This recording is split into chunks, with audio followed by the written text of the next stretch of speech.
अच्छा खुर्रम साहब, आज मिस्टर जस्टिस काजी फायद ईसा साहब की स्पीच थी, बड़ी जबरदस्त उन्होंने स्पीच की। आज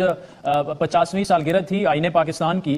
लेकिन उस पर बड़ा एतराज ये हुआ कि वो चूंकि आने वाले चीफ जस्टिस हैं और इस वक्त जो सुप्रीम कोर्ट में मामला चल रहे हैं, एक डिवाइड क्लियर हो चुकी है, तो उनका इस तरह से एक तो हुकूमत को नहीं उन्हें मंगवाना चाहिए था तकरीर करने के लिए, और अगर इन्विटेशन दे भी देती तो उनको नहीं आना चाहिए था, क्योंकि पीडीएम के रहनुमाओं के दरमियान बैठ के वो अगर इस तरह की स्पीच करेंगे, ये एक सवाल मैं आपके सामने रख रहा हूं कि उन्हें नहीं बुलाना चाहिए। दो तीन बातें जी, मैं शुक्रगुजार हूं आदिल साहब आपने सवाल किया ताकि आपके नाजरीन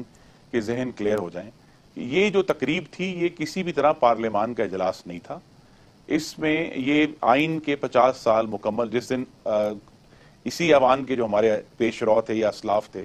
उन्होंने आज से ठीक 50 साल पहले इस आइन को कौमी असेंबली में बाकायदा तौर पर पास किया था।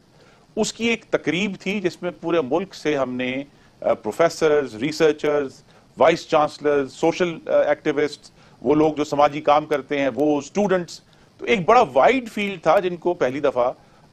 इस कन्वेंशन में तकरीब में बुलाया गया। वो सारे जो हैं, अगरचे वो आकर कौमी असेंबली के फ्लोर पर बैठे, लेकिन वो कौमी किसी भी तरह भी पार्लियामान का इजलास नहीं था। दूसरा ये है कि तमाम जो सुप्रीम कोर्ट ऑफ पाकिस्तान के जजेस हैं, उन सबको ये दावतनामा गया था। और जब भी